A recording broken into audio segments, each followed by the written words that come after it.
Observational learning.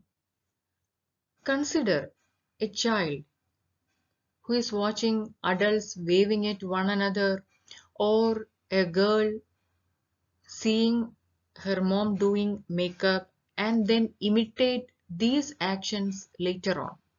A tremendous amount of learning happens through this process. In psychology, this is referred to as observational learning. Before going to the details, please remember to subscribe this channel. Please do watch other videos in this channel and share it with students and those who are interested in learning psychology. Thank you. What is observational learning? It is a way of acquiring skills and knowledge by observing and imitating others. People watch others perform a skill, remember what they have observed, and later replicate this knowledge through their own behavior. Observational learning, it is a form of social learning. It takes place by watching the behavior of others. It is sometimes also known as shaping, modeling, vicarious reinforcement, etc.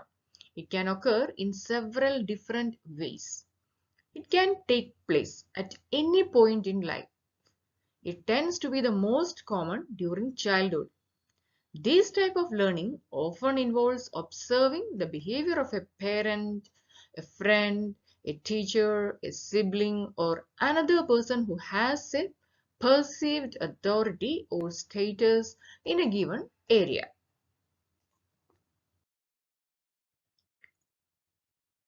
Now let's see the Banduras Bobo doll experiment.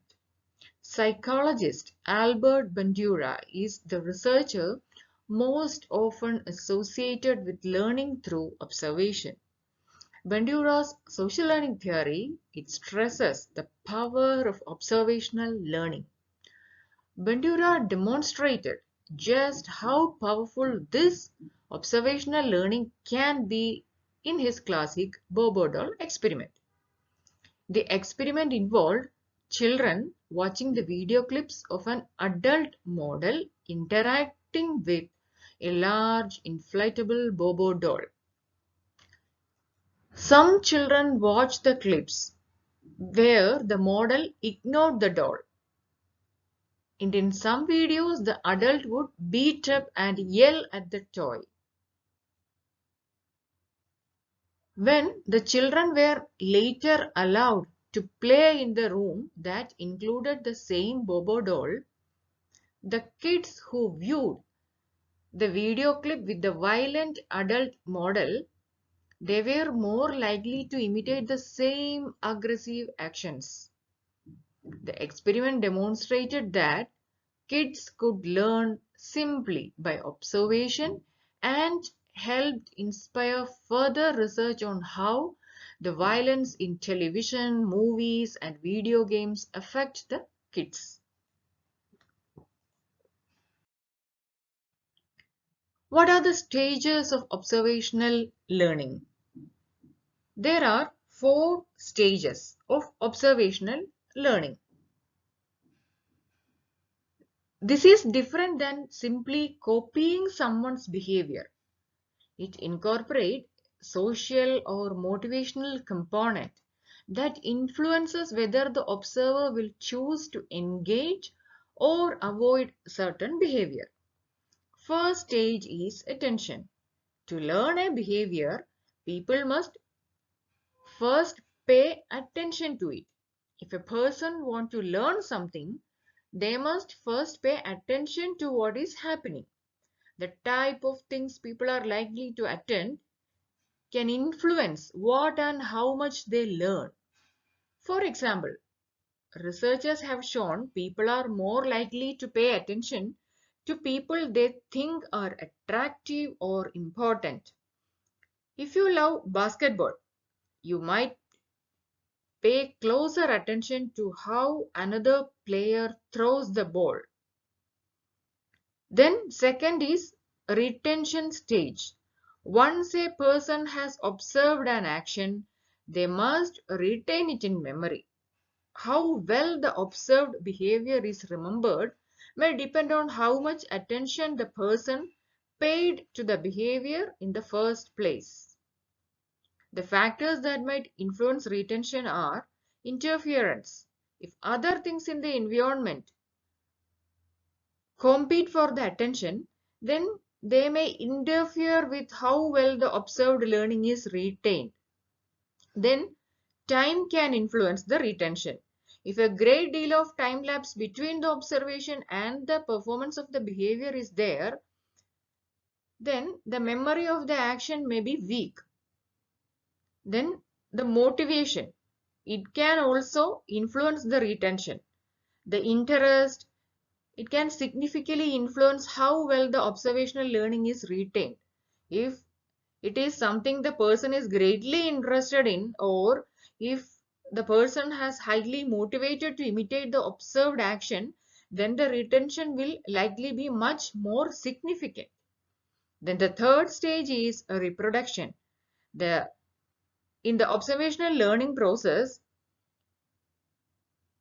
the person will reproduce the observed behavior. To try to copy the observed behavior, the learner must possess both the physical ability and the resources to attempt the action. For example, a beginner basketball player might not be capable of producing the action of much more a skilled player. They need first to bridge the gap between their existing skill level and the observed moves before they try to replicate them. Then the final stage is motivation. Motivation to engage in the observed behavior is the most important to the process. Even if a person attends to, retains, and is capable of reproducing the behavior, they will not have a reason to do so unless they are properly motivated. Bandura identified a number of factors that can influence the motivation in observational learning. You are more likely to imitate if the model was rewarded for their action, if the model is the same age and sex as you, or if you share similar interest, if you are unsure of your knowledge and skill, and when you see the model as being more knowledgeable and skilled, and in situation where people who have a higher status, authoritative people, etc., and it is more likely to imitate if the situation is ambiguous and you are unsure what to do. In such cases, you are more likely to imitate. So these are the 4 stages of observational learning. First, we need to pay attention to what is happening. Then the observed behavior must be remembered, and we need to reproduce the observed behavior, and we must have a reason to do that action. Then, impact of observational learning. The observational learning has the potential to have both positive and negative effects. On the plus side, this type of learning can help people learn quickly. Observational learning has the potential to teach and reinforce or decrease certain behaviors based on a variety of factors. The observational learning can be a key part of how we learn new skills and how we learn to avoid consequences.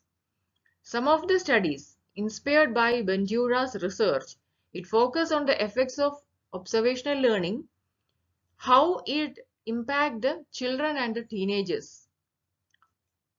It has found that it reduces the need to directly experience the consequences of behavior, which can reduce the personal risk and cost associated with learning. That is, indirect learning is also possible. Then the downside of this type of learning, that is, it can also contribute to learning negative behaviors. There has also been concern about how this type of learning can lead to negative outcomes and behaviors. When people watch those they admire, if they engage in unhealthy behavior, then for example, the smoking or using other substance, they might be more likely to engage in those behavior themselves by imitating this. Some researchers have also suggested that observing aggressive or violent behavior in media, such as when they play video games, then watching movies, they might increase violent behavior. So these are the positive and negative impact of observational learning. Now let's have a quick recap on what we have learned. We have learned the definition of observational learning, then the experiment conducted by Albert Bandura, and the 4 stages of observational learning and the impact of observational learning. It has both positive and negative impact. The observational learning, it can be a powerful learning tool. A great deal of learning takes place much more and relies on watching the people around us and modeling their actions. This learning method can be applied in a wide range of settings. It includes job training, education, counseling, psychotherapy, etc. So this is all about the observational learning. Hope you like this video. Please like, share and subscribe. Thank you and keep smiling.